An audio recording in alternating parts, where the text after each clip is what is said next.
One of the most successful cybercriminal ransomware groups suddenly disappeared without any apparent explanation. REvil is notorious in the ransomware community, pulling off attacks against JBS recently for $11 million, and most recently Kaseya, where they sought $70 million in extortion. They have several attacks in the past few years with demands in the $50 to $100 million range. They specialize in highly successful ransomware as a service business, where they attract and recruit low-level affiliates to distribute ransomware for them, and in return, those affiliates then receive a slice of the profits. Now, on Tuesday, July 13th, their dark websites and their public blog were unreachable. No statements from the group, radio silent, and no government has taken responsibility for pushing them offline either. So what happened? Did Russia interfere with their operations or just tell them to lay low for a while until the recent political heat subsides? Did the US launch an offensive attack to undermine REvil's ransomware overseas infrastructure?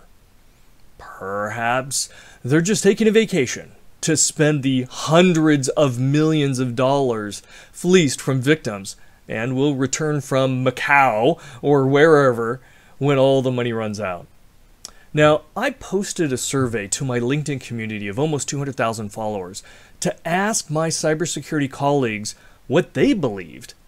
And after 30,000 views and votes from over 400 brave souls, the results, they're a little bit surprising.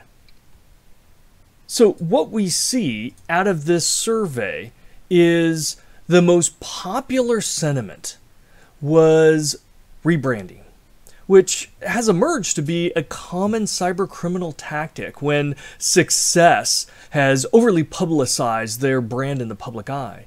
Many groups over the years have come out and stated, we're done, we're out, we're retiring, only to return under a different name, but with the same tools and tricks. In this case, 43% of all respondents that voted looked at this option. This is the one that they believed that was going to happen. Now, the second one, the second most popular option, was the fact that maybe Russia might have influenced them to lay low. Recently, the US President Biden escalated the issue of cyber attacks and ransomware to President Putin of Russia. And there may have been some trickle-down effect where elements of the Russian government told the ransomware group to lay low until international political attention subsides. And that option scored 30% of the votes. Now the next one, and we're shrinking down considerably here, even cyber criminals, they need a vacation. And earning hundreds of millions of dollars is pointless if you don't take a little time to enjoy it. So perhaps the hard-working folks at REvil decided themselves to take a vacation, splash some laundered cash around, and live life up a little in exotic places before returning back to the daily grind of fleecing victims out of their money. They will return when the money is gone to refill their coffers, and nearly 1/5 of the votes bent this way, coming in at 19%. Now the last slice here, and this is where it gets a little surprising, the lowest voted option at only 8% was the notion that the United States government offensive cyber warriors were openly hunting and aggressively took down the REvil sites and infrastructure. This action would have been significant enough to cut the cybercriminal organization in such a way that they could not respond, restore operations, or simply scared them into hiding afterwards. And there's no doubt the US has various cyber warrior capabilities for offensive operations, but the audience didn't think that this was the case in this situation. Perhaps operational warfare is very stealthy and has successfully avoided detection by the public. it would be a badge of accomplishment if the US operators did take down, yet the cybersecurity community had no insights to their capabilities. So that would be interesting if it were the case, and all the security pros out there mostly have been, deceived.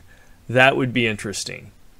Personally, I have no evidence to support this theory, but I think the Russian government discreetly reached out to the REvil group and sternly advised them that they need to carefully inspect all of their data, code, records, systems to be absolutely sure nothing points back to the Russian government. The veil, no matter how thick or thin, must not be pierced to implicate the government in any way.